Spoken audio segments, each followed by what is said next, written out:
Hello, everyone, and welcome to another live stream for China admissions. Again, we are on the live stream on YouTube as well as on Instagram at the same time. So you can rewatch this live stream on our YouTube channel or on our Instagram channel. Both is okay, whatever suits you. So today we're going to be answering the most common questions that students have about studying in China.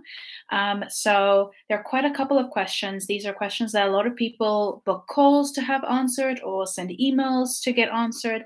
So I figured might as well have a bit of a chat to go over these questions. And if you have any other questions, please leave them in the comment section and we'll get to them. Just keep in mind that I am going to be going over a lot of the most common ones, so maybe just wait until that question pops up. So the first one is, what are the entry requirements to apply to study in China? So this depends on which program you would like to study. So if you're doing a foundation program, a Chinese language program, you don't have as many entry requirements than you do with a degree program, like a bachelor's, a master's, or a PhD. So if you're interested in a Chinese language course, you need to have your high school certificate, so your graduation certificate, your high school transcripts, and some universities will then ask for your passport and a couple of extra ones, but that depends on the university. And then when it comes to a bachelor's degree, you must have high school, and then you'll also be asked to provide other things like recommendation letters, medical certificates, etc. And then for degree programs like a master's, you must have a bachelor's degree in a similar field, and the same with a PhD, you must have a master's in a similar degree. So just keep that in mind. We have everything on our website. So if you go to chinaadmissions.com and you type in whichever program it is, let's say it's MBBS, you type in MBBS and find the program you want to study, we will have the requirements there on the website. If you feel like you would like to ask to make sure about the requirements, you can always send us an email as well to ask about that. Okay, how can I apply for a visa to go to China? Someone is asking about the non-criminal certificate. You must have a non-criminal certificate in order to apply. So that's one of the entry requirements. It's also one of the requirements for applying for a visa. So when you're applying for a visa, the university doesn't just give you a visa once you have been accepted. So the university, if you've been accepted into it, they will provide you with two documents, and you use these two documents to apply for a visa. So they will mail these documents to you, to your address, and then you will take those, you make an appointment at your Chinese embassy or visa application center, and you go there and then you hand them those documents as well as all the other requirements like filling out the application form, having your insurance and everything. So you'll hand all of those in and then they will give you a visa or they will approve your visa. The visa application process doesn't take very long, but just keep in mind that we don't help with the visa process. We help you with applying to the university. Once you've applied to the university, you need to get the forms from them and then use that to apply. So we can't help if you have an issue with the visa process. Also, just keep in mind with the visa process that we still don't know if all the universities are open for and they're able to provide these visa documents. For degree programs, yes, they can. So bachelor's, master's, PhD, yes, they can provide it. However, when it comes to Chinese language programs or non-degree programs, not all of them can provide it yet. So that might change in the future. Just keep in mind that when you're applying to a Chinese language program, they might not be able to provide that for you. Okay, how much does it cost? So this varies. A lot of people choose to apply to Chinese universities because they are cheaper than applying to some other universities, especially if you compare it to like North American universities or European universities, Australian universities, they can be much cheaper. But just keep in mind that there are a lot of different types of universities. So a private university is going to be a lot more expensive than a public university. So just keep that in mind. And we have all of the prices as well on our website. So when you have found a program you're interested in, it shows you how much it costs. Okay, and then the next question What are the top universities? This is a very common question where people will say, I want to study law. What's the top university for law? Or I want to study at the best university for medicine. So keep in mind, China is a huge country. There are many, many, many universities, and different universities. There are many really good universities, and what is a good university is different depending on who you ask. Of course, a lot of us have heard of Peking and Tsinghua and Fudan, but just keep in mind that a lot of the programs at especially Peking and Tsinghua, a lot of the bachelor's programs are taught in Chinese. So they don't have as many English taught programs available. So just keep that in mind when you're applying. And they will also usually ask you to have SATs or ACTs in order to apply. So it is a lot more difficult to apply because it is very strict and they have a lot more people applying. Then when it comes to like medical universities, there are so many medical universities. But one thing that you should keep in mind, you need to check with your country. If you're planning on working as a medical professional or a doctor, if you're planning on working in your own country after you graduate, just check which universities are approved by your country's health board. That is different depending on but that's the same. Even if you were to study medicine in other countries, you do need to check which universities are approved by your country's health board or the country that you wish to work in's health board. So just keep that in mind. So yes, there are a lot of very, very good universities. So just keep in mind that there are a lot of different factors, whether you want to live in a big city or a small town, whether you want to be in the north where it's much colder or in the south where it's much warmer, if you want to have access to certain type of transportation or certain scholarships. There are lots of different things. So I do recommend booking a call with us, and then we can go over which universities would suit you the best. The next question are, what are the top courses? What are the most popular courses that people apply to? So overwhelmingly, MBBS or clinical medicine is a bachelor's is the most common program that international students apply for through China admissions. So just keep in mind that the MBBS courses are extremely strict and very popular. So a lot of people are applying. Therefore, there's a lot of competition. And keep in mind that Chinese universities don't look at your extracurriculars when they're accepting you. They're looking at your academics. So the most important thing that I would say if you want to get into a medical course or into any course really is to work very hard on your academics. So if you haven't graduated yet, maybe let's say you're in your final year of high school or your final year of your degree, really try and work hard and keep your grades very high. That's going to give you the best chances of getting accepted. And then also please apply as soon as possible. If you haven't graduated yet, you can get a pre-graduation letter. So if you're in your final year of your course, you can get a pre-graduation letter from your university or your school and use that to apply in the meantime. How can I find accommodation? So most universities, or I would say all of the universities, for degree programs, you get priority with their dormitories. So the dormitories are usually separated. Not all of the universities are separated though, but usually international students have a separate dorm. It's just easier that way. And you have the choice between a single room, a double room, and then some universities will have triple or quadruple rooms as well. So you can choose, they have different prices. And generally what happens is once you've been accepted at the university, you should contact the university about choosing a dorm room and booking a dorm room because it is very much first come, first serve. And if they don't have a lot of availability, then unfortunately you will have to find accommodation outside of the university. Usually the university will offer some help with finding accommodation outside. They can give you a couple of names and websites to go to. So just keep in mind to try and book your accommodation as soon as you've been accepted. Living expenses while being a student in China.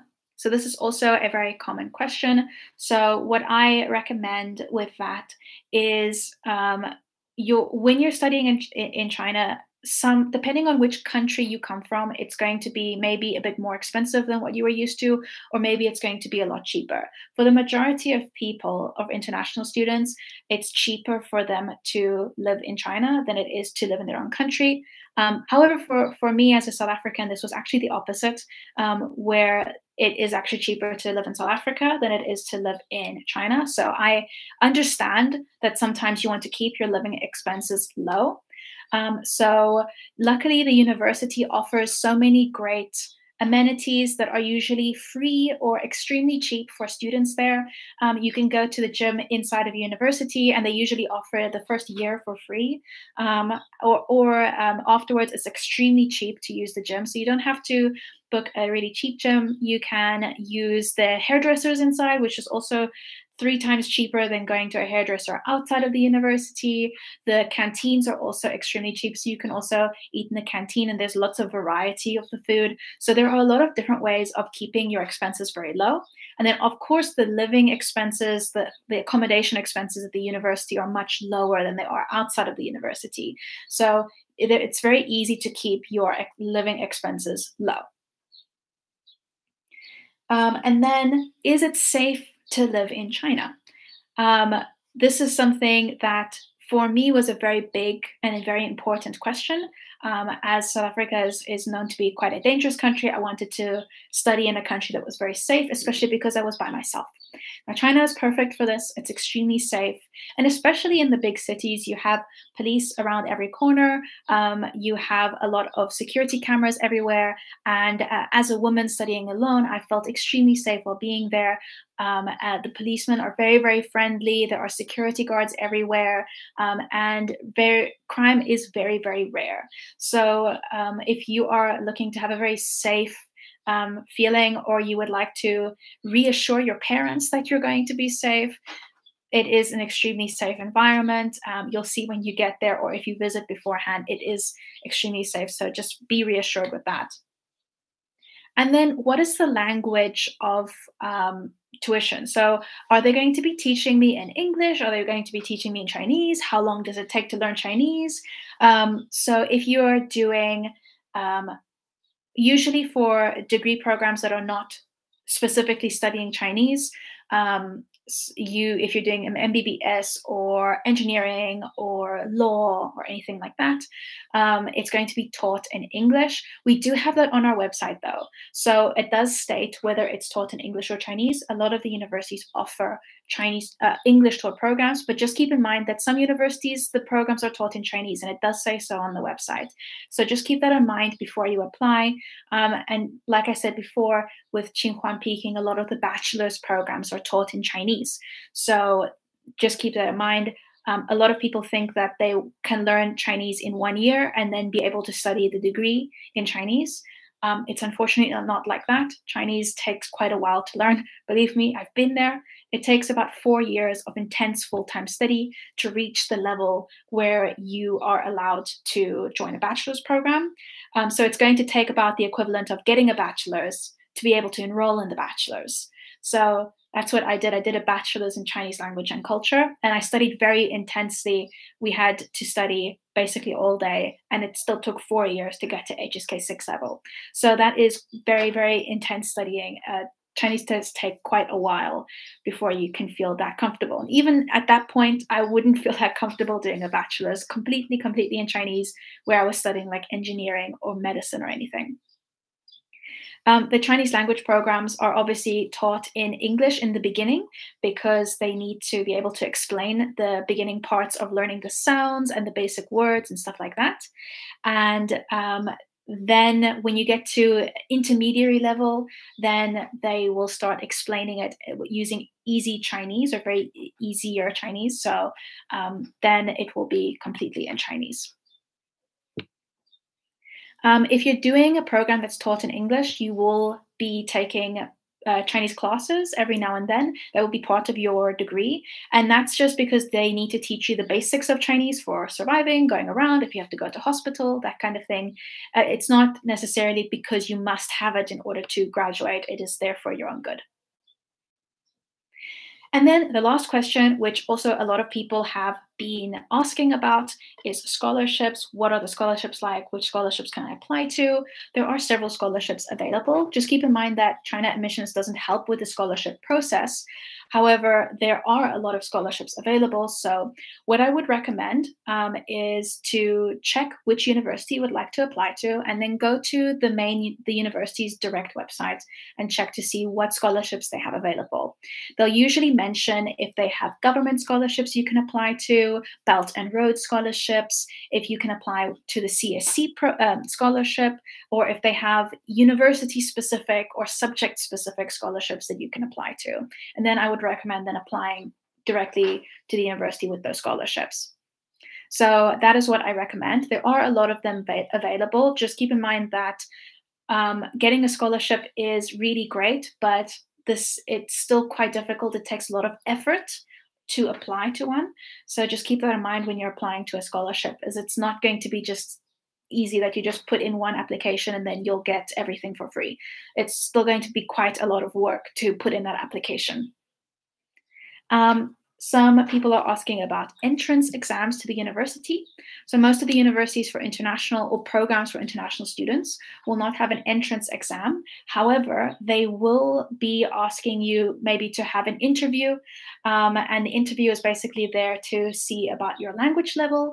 And then also when you submit to some of the universities, you'll be required to do a small online test, which tests your basic, like your mathematics, biology, chemistry. That's depending on which subject you're going to study.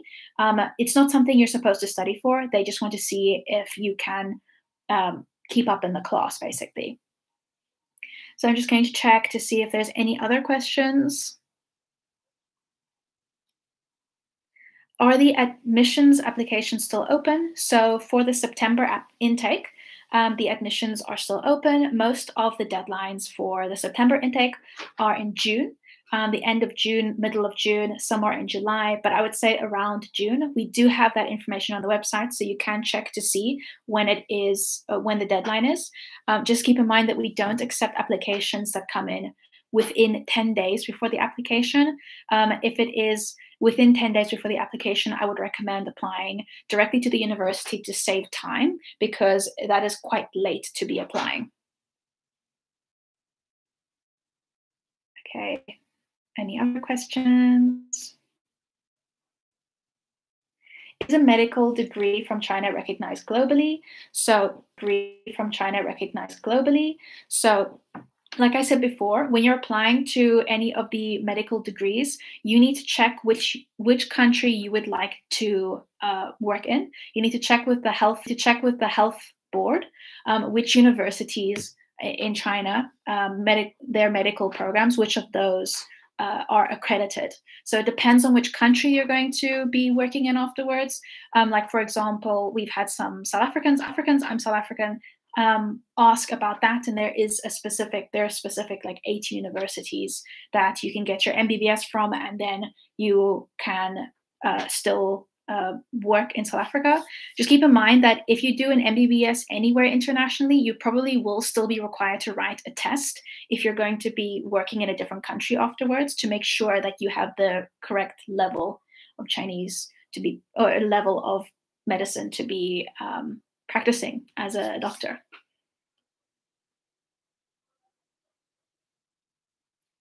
Someone is asking what isn't covered by a scholarship. So there are lots of different types of scholarships. There are some scholarships that cover your tuition and your accommodation, and then provide a living stipend. But this is quite rare. Most of them will cover a portion of your tuition. So a portion of your tuition, that's what most of the scholarships cover. Accommodation is not always covered. And then also living stipend, it can be quite rare as well. The application for your visa is not covered. So that's also a certain cost that's not covered by scholarships. And then also the flight is not covered as well. So transportation is not covered. And then also just keep in mind that only certain programs qualify for scholarships. Chinese language programs or non-degree programs do not qualify for scholarships. So many of the English taught bachelors don't qualify for all the scholarships, and medical programs don't usually qualify for scholarships. Okay, so that covers most of the questions that were asked. Okay, so if you joined a bit later and you want to see if we covered everything previously, we're going to have this on our YouTube channel, on our Instagram, so you can check it out. You can go to chinaadmissions.com to search for the perfect degree for you, to see what services we offer as well. And if you would like to contact us about booking a call, or if you have issues with applying, you can contact us at apply@chinaadmissions.com. So thank you guys very much for joining today's live stream. I'll see you guys next week.